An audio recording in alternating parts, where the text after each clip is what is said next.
Recientemente, se descubrieron fragmentos de un antiguo manuscrito bíblico, junto con otras reliquias, en cuevas ubicadas en el desierto israelí. Se encontraron decenas de fragmentos de pergaminos escritos en griego, a excepción del nombre de Dios, que aparece en hebreo. Él mismo llevó nuestros pecados en su cuerpo sobre el madero, para que muramos al pecado y vivamos para la justicia. Por sus llagas fuisteis sanados. Se trata de un descubrimiento realmente intrigante que ha despertado el interés tanto de creyentes como de historiadores. Temprano el día de la crucifixión de Jesús, apareció una señal repentina en el lugar tradicionalmente asociado con su muerte en Jerusalén. Este enigmático evento desató especulaciones y discusiones en todo el mundo. ¿Qué podría significar este signo? ¿Es un mensaje divino o simplemente un fenómeno natural? En Jerusalén, donde el olor del incienso se mezclaba con el de las especias, la noticia de la captura de Jesús barrió la ciudad como un viento despiadado. El pueblo, que una vez lo había aclamado con aplausos y hosanas, ahora lo rechazó como rey de los judíos. Los soldados romanos, conocidos por su brutalidad despiadada, se abalanzaron sobre él como bestias hambrientas. Cuando Jesús fue capturado y sentenciado por sus doctrinas, el pueblo lo rechazó como rey de los judíos. El comandante romano a cargo tomó la decisión de ejecutarlo. Fue ridiculizado, con una corona de espinas presionada sobre su cabeza y vestido con una túnica púrpura que simboliza la realeza. Soportó más humillaciones mediante palizas y flagelaciones antes de ser llevado al Gólgota para ser crucificado. Mientras se dirigía hacia el Gólgota, pasó por Jerusalén y salió de la ciudad por la Puerta de las Ovejas, una zona donde a menudo se ejecutaba a los criminales. Gólgota, también conocido como Calvario, recibió su nombre por su parecido con una calavera, lugar donde los ladrones y otros transgresores encontraban su fin. El término Gólgota en hebreo significa lugar de las calaveras. El día de la preparación de la Pascua, alrededor de la hora sexta, dijo a los judíos: «Aquí está vuestro rey». Sin embargo, ellos clamaron: «Crucifícale». Pilato preguntó entonces: ¿Debo crucificar a tu rey? Según Juan 19, 14, 18, los principales sacerdotes respondieron: «No tenemos más rey que César». Entonces entregaron a Jesús para que lo crucificaran. Fue conducido cargando su propia cruz hasta un lugar conocido como el lugar de la calavera, llamado en hebreo Gólgota. Allí fue crucificado junto con otros dos, uno a cada lado, y Jesús en el medio. El Gólgota, también llamado Calvario, es un cerro situado fuera de las murallas de Jerusalén, con una apariencia similar a una calavera. Según los 4 evangelios, 2 ladrones fueron crucificados junto a Jesús.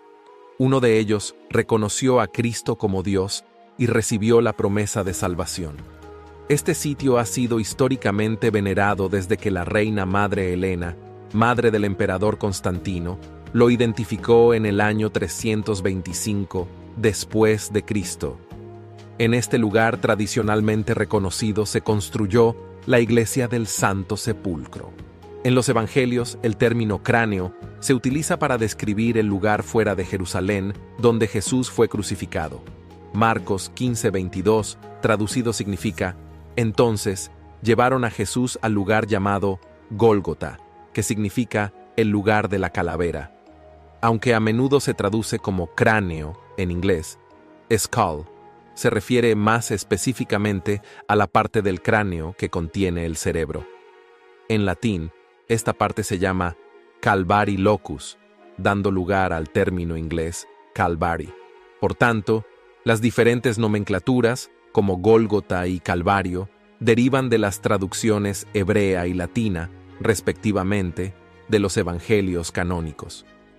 Una serie de acontecimientos condujeron a la crucifixión de Jesús.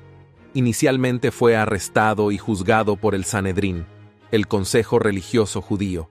Más tarde, Poncio Pilato, el gobernador romano, lo condenó a ser azotado, una forma severa de castigo que incluía azotes. Al final, Jesús fue crucificado por los romanos y clavado en una cruz. Despojado de sus vestiduras, se le ofrecía un trago de vinagre mezclado con mirra o hiel cuando expresaba su sed. En el Gólgota fue colgado entre dos criminales. El Evangelio de Marcos 15:25 informa que Jesús fue crucificado a la hora tercera, equivalente a las 9 horas según el calendario judío. Juan 19:14 ya menciona la hora sexta, correspondiente al mediodía según el sistema romano de medir el tiempo. La aparente discrepancia se resuelve cuando consideramos que Marcos adoptó el sistema horario judío, mientras que Juan siguió el sistema romano. Así, la crucifixión de Jesús tuvo lugar alrededor de las 9 de la mañana. Esta divergencia no invalida los relatos de los autores del Evangelio y está en línea con otras referencias hechas por Juan sobre el tiempo. Los soldados colocaron una placa en lo alto de su cruz, en la que estaba escrito: Jesús de Nazaret, el Rey de los Judíos. Esta inscripción fue escrita en 3 idiomas: hebreo, latín y griego, según consta en el Evangelio de Juan, Juan 19:20. Después de la muerte de Jesús, los soldados dividieron sus ropas y echaron suertes sobre su manto sin costuras, como se menciona en el mismo Evangelio. Además, un soldado llamado Longino atravesó el costado de Jesús con una lanza para asegurarse de que estaba muerto, y de la herida brotó sangre y agua. La Biblia registra 7 pronunciamientos de Jesús mientras estaba en la cruz, junto con varios eventos milagrosos. Jesús soportó burlas, dolor físico y muerte en la cruz, pero su crucifixión está marcada por un significado profundo y eventos sobrenaturales, según los relatos bíblicos. Después de su muerte, José de Arimatea sacó su cuerpo de la cruz y lo colocó en una tumba excavada en la roca, con la ayuda de Nicodemo. Los evangelios sinópticos, Mateo, Marcos y Lucas, también narran la ayuda de Simón de Cirene a llevar la cruz, mientras una multitud se burlaba de Jesús, incluidos los otros 2 crucificados. Durante la crucifixión, la oscuridad cubrió la tierra desde la hora sexta hasta la 9, y el velo del templo se rasgó de arriba a abajo. Varios testigos observaron desde lejos, entre ellos un centurión y varias mujeres. 2 de ellos estuvieron presentes durante los acontecimientos del entierro de Jesús. Aunque Jesús no fue el primero en morir en una cruz, se estima que los romanos ya habían crucificado a 30,000 hombres en Palestina en ese momento. Fue el único que pudo y murió en la cruz por los pecados de un mundo perdido. Él, el justo, por los injustos, para conducirnos a Dios. 1 Pedro 3:18. La crucifixión de Jesús estuvo marcada por 4 acontecimientos fenomenales que, según Mateo, fueron la propia respuesta de Dios a la cruz. Uno de esos eventos fue la oscuridad que envolvió todo alrededor de las 9 horas. Ese día, Jesús fue clavado en la cruz. Mateo 15:25. Desde el mediodía hasta las 3 de la tarde, la oscuridad envolvió toda la tierra. Mateo 27:45.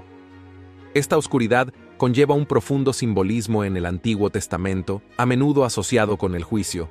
Ver Amós 5:18. Reflexionando sobre la historia del Éxodo, donde la oscuridad cubrió Egipto durante 3 días, podemos ver cómo la oscuridad precedió al juicio divino, culminando con la muerte del primogénito. Éxodo 11:4-5. En la cruz, la oscuridad precedió de manera similar a la muerte del Hijo de Dios. ¿Por qué? Esto es significativo porque en la cruz, nuestros pecados fueron transferidos al Hijo Inmaculado, y Dios ejecutó su juicio sobre Cristo, actuando como nuestro sustituto. La oscuridad enfatiza el aspecto sustitutivo de la muerte de Cristo en la cruz. Jesús soportó el juicio de Dios por nuestros pecados. 1 Pedro 3:18, 2 Corintios 5:21, Isaías 53:1-12. Así, la oscuridad que envolvió la tierra durante la crucifixión de Jesús no fue solo un fenómeno natural, sino una profunda manifestación del juicio divino derramado sobre Cristo, quien cargó con el peso de los pecados de la humanidad. Luego, el telón. Mateo 27:51 informa que, en el momento de la muerte de Jesús, el velo del santuario se rasgó en 2, de arriba a abajo. Algunos estudiosos de la Biblia sugieren que esta cortina separaba la corte de los judíos de la corte de los gentiles, lo que se alinea con la idea de Cristo, rompiendo la barrera entre judíos y gentiles. Efesios 2:14. Otros sostienen que pudo haber sido la cortina que dividía el lugar santísimo del resto del templo. Este santuario interior era donde habitaba la presencia de Dios, y solo el sumo sacerdote podía entrar, y aún así, solo una vez al año, en el día de la expiación. Hebreos 9:12, 10, 19, 20.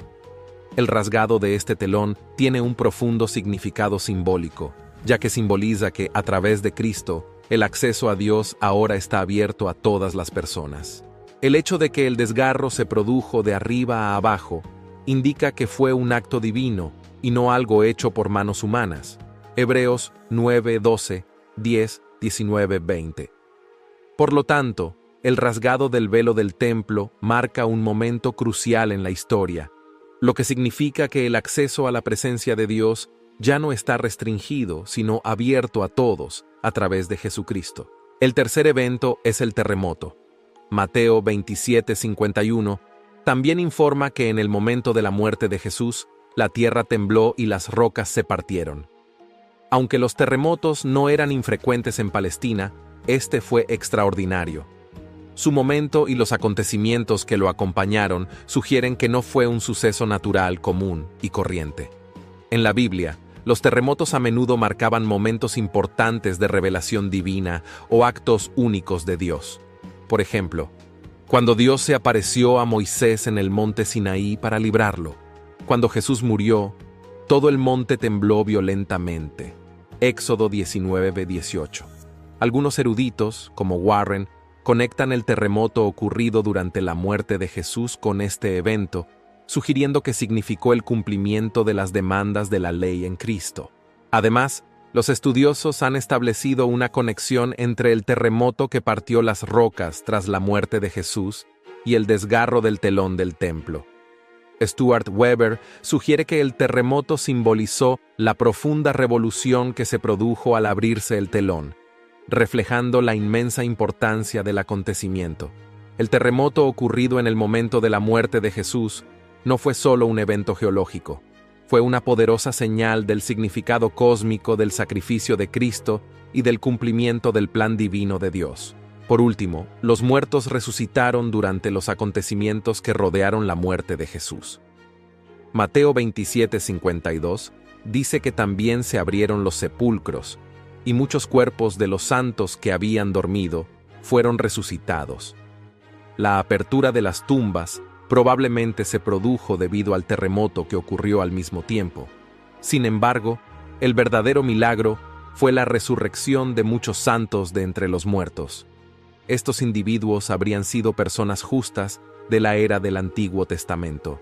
Estas extraordinarias resurrecciones sirven como una poderosa demostración de la victoria de Jesús sobre la muerte y ofrecen un vistazo de lo que ocurrirá en los últimos tiempos, la resurrección final, como la describe Pablo en Tesalonicenses 4:16. Véase también 1 Corintios 15, 20, 23. Por lo tanto, estos eventos simbolizan la esperanza compartida por todos los creyentes debido a la muerte y resurrección de Jesús. La resurrección de los santos de sus tumbas es un testimonio profundo de la victoria de Jesús sobre la muerte y da a los creyentes la seguridad de su propia resurrección y vida eterna a través de él. Ahora exploremos más sobre la ubicación del Golgata. ¿Qué significa Gólgata? Según el diccionario bíblico Smith, Golgata es el nombre hebreo del lugar donde Jesús fue crucificado, mencionado en Mateo 27:33, Marcos 15:22 y Juan 19:17. Los tres evangelistas interpretan que significa lugar de una calavera. Hay dos explicaciones principales para este nombre. En primer lugar, podría haber sido un sitio donde las ejecuciones eran comunes, lo que resultó en una gran cantidad de cráneos. Alternativamente, el nombre pudo provenir de la apariencia del sitio mismo, similar a un montículo o colina, redondo y calvo, parecido a una calavera. Esta interpretación se alinea con la frase Monte Calvario, aunque no existe apoyo bíblico directo para este término, el origen exacto del nombre Gólgata sigue siendo incierto. Parece haber sido un lugar reconocible asociado con la muerte y la ejecución. Se han propuesto varias teorías para explicar el significado del nombre, pero su precisión sigue siendo un tema de debate académico. Según la tradición, el Gólgata era considerado un lugar donde se encontraban cráneos esparcidos, posiblemente indicando que se trataba de un lugar de ejecución pública. Esta tradición se remonta a Jerónimo, 346-420 después de Cristo, quien la menciona para denunciar el lugar, afirmando que los criminales condenados eran decapitados fuera de las puertas de la ciudad, originando así el nombre de Calvario, que significa el lugar de los decapitados. Esta perspectiva fue repetida por escritores posteriores. Sin embargo, es importante señalar que no existe evidencia tangible que respalde la existencia de un lugar designado para las ejecuciones judías en el siglo I. Además, si tal lugar existiera, la ley y la práctica judías probablemente requerirían que los cuerpos fueran enterrados, como se indica en Mateo 27:58 y Juan 19:38. Según Deuteronomio 21:23 y las prácticas comunes descritas por Josefo, ¿dónde estaba exactamente el Gólgata en ese momento? Lo que sabemos del Gólgata es que estaba ubicado fuera de los muros de Jerusalén, al lado de una vía pública, donde los transeúntes insultaban a Jesús mientras agonizaba en la cruz. Inicialmente, se creía que la ubicación de las tres cruces era en una colina con una cisterna formada por un sistema natural debajo. Este lugar fue representado con una cruz en el mosaico de Madaba, que data del siglo VI y se encuentra en la iglesia de Madaba, Jordania. Sin embargo, actualmente este lugar está oculto por las estructuras de la iglesia, por lo que la Praça do Calvário ya no es visible. De hecho, en esta misma colina se construyó la iglesia del Santo Sepulcro, que se cree que es el Gólgata, dando como resultado la cobertura del terreno donde habría tenido lugar la crucifixión de Jesús. En el interior de la iglesia, la roca del Calvario, donde se dice que se erigió la cruz de Jesús, se venera como la 12ª estación de la cruz. Esta roca, protegida por una vitrina, se puede ver e incluso tocar. En particular, se ve una hendidura en la roca, una grieta atribuida al momento de la crucifixión de Jesús. Además, la iglesia del Santo Sepulcro también alberga la tumba de Jesús, tradicionalmente reconocida como el lugar descrito en la Biblia como la tumba de Getsemaní. Alternativamente, una sugerencia más reciente es que el lugar de la crucifixión puede estar ubicado en otra colina sobre la gruta de Jeremías en el Calvario de Gordón, situado al noreste de la puerta de Damasco. Esta teoría ofrece una perspectiva alternativa sobre dónde estaba exactamente ubicado el Gólgota, lo que generó debates e investigaciones en curso entre académicos y teólogos. ¿Qué dicen las Sagradas Escrituras sobre el Gólgota? Los relatos de los discípulos de Jesús abordan el Gólgota en diferentes partes de la Biblia. En Lucas 23:33 está registrado: cuando llegaron al lugar llamado Calvario, allí crucificaron a Jesús y a los malhechores, uno a la derecha y otro a la izquierda. Esto indica que Jesús fue crucificado entre otros dos criminales en el Calvario. Juan 19:17 dice: Él, cargando su propia cruz, salió al lugar llamado la Calavera, en hebreo, Gólgota. Este versículo muestra que Jesús llevó su cruz al Gólgota, también conocido como el lugar de la calavera. Sin embargo, enfrentó dificultades y reclutó a un hombre llamado Simón para que lo ayudara a llevarla. Marcos 15:22 menciona: entonces llevaron a Jesús al lugar llamado Gólgota, que significa lugar de la calavera. Esto nos dice que llevaron a Jesús al Gólgota, que se interpreta como el lugar de la calavera. El versículo de Mateo 27:13 dice que cuando llegaron a un lugar llamado Gólgota, que significa lugar de la calavera, Jesús fue conducido allí.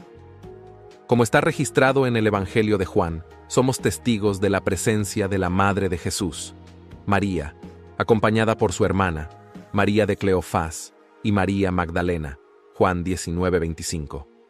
Además, también estuvo presente otra mujer llamada María, madre de Santiago y Juan. Lucas nos informa que varias mujeres más estaban allí, observando desde la distancia. Mateo 27:55. Los evangelios de Mateo, Marcos y Lucas mencionan la presencia de soldados romanos. Mateo 27:54, Marcos 15:39, Lucas 23:47. Además, los 4 evangelios informan que 2 criminales fueron crucificados junto a Jesús. Mateo 27:44, Marcos 15:27, Lucas 23:32, Juan 19:18. No podemos dejar de mencionar a los principales sacerdotes, escribas y ancianos del Sanedrín, quienes también estaban presentes entre la multitud. Mateo 27:41-43, Marcos 15:31-32, Lucas 23:35, Juan 19:20. Entre las personas presentes durante la crucifixión de Jesús, la ausencia más notable fue la de sus discípulos. Las Escrituras revelan que solo un discípulo, identificado como el discípulo a quien Jesús amaba, permaneció al lado de Jesús en el Gólgota. Sorprendentemente, de los 12 discípulos que fueron compañeros cercanos de Jesús a lo largo de su ministerio, solo Juan permaneció, brindando consuelo a la madre de Jesús durante la crucifixión. Juan 19:26-27. Es de destacar que todos los demás discípulos, incluido Pedro, que negó a Jesús 3 veces, lo abandonaron y huyeron. Mateo 26:56. Esto demuestra la profundidad de la lealtad y el coraje de Juan, quien permaneció fiel a Jesús incluso ante tal adversidad. La presencia de este grupo diverso durante la crucifixión de Jesús tiene un significado profundo. Primero, su presencia fue esencial para presenciar la muerte real de Jesús en la cruz. Sus relatos de primera mano confirmaron la realidad de este acontecimiento fundamental, sentando así las bases para el extraordinario milagro de su resurrección 3 días después. En segundo lugar, la presencia de estos testigos demostró una devoción inquebrantable a Jesús, incluso frente a circunstancias peligrosas y desafiantes. Al estar junto a Jesús durante su hora más oscura, revelaron un profundo amor y lealtad a su Maestro. En última instancia, quienes presenciaron la crucifixión de Jesús presenciaron algo verdaderamente extraordinario. Vieron a Jesús cargando el peso de los pecados de la humanidad a través de su sacrificio en la cruz. Aunque es posible que no hayan entendido completamente el significado de estos eventos en ese momento, más tarde el Espíritu Santo iluminó su entendimiento. La crucifixión de Jesús estuvo impregnada de una innegable dimensión sobrenatural, y estos testigos tuvieron el privilegio de experimentar y comprender esta realidad sobrenatural ante sus propios ojos. Sin duda, presenciar la crucifixión fue una experiencia profundamente desafiante. Sin embargo, paradójicamente, los momentos más difíciles de la vida a menudo tienen un significado más profundo. Esto es especialmente cierto en el caso de la crucifixión de Jesús. Hoy los invitamos a todos a reflexionar sobre el inestimable sacrificio que se hace para perdonar los pecados y redimir las almas. Estos testigos de la crucifixión, a pesar del sufrimiento desgarrador que enfrentaron, reconocieron que este es el regalo más grande jamás dado a los pecadores. Así, la historia de Jesús, desde su captura hasta su doloroso viaje al Gólgota, es una narración llena de emoción, sacrificio y redención. Cada paso que dio fue un acto de amor incomparable, una oferta de perdón a todos los pecadores del mundo. El mensaje detrás de estos eventos trasciende el tiempo y el espacio, resonando a través de los siglos en los corazones de quienes buscan esperanza y salvación. Por eso, los invito a reflexionar sobre el significado de estos acontecimientos extraordinarios y a compartir esta historia de amor y sacrificio con quienes buscan respuestas y consuelo en tiempos difíciles. Comenta a continuación tus reflexiones sobre el viaje de Jesús y comparte este video con amigos y familiares. Difundamos juntos el mensaje de esperanza y redención al mundo entero. Que la paz de Cristo esté con vosotros.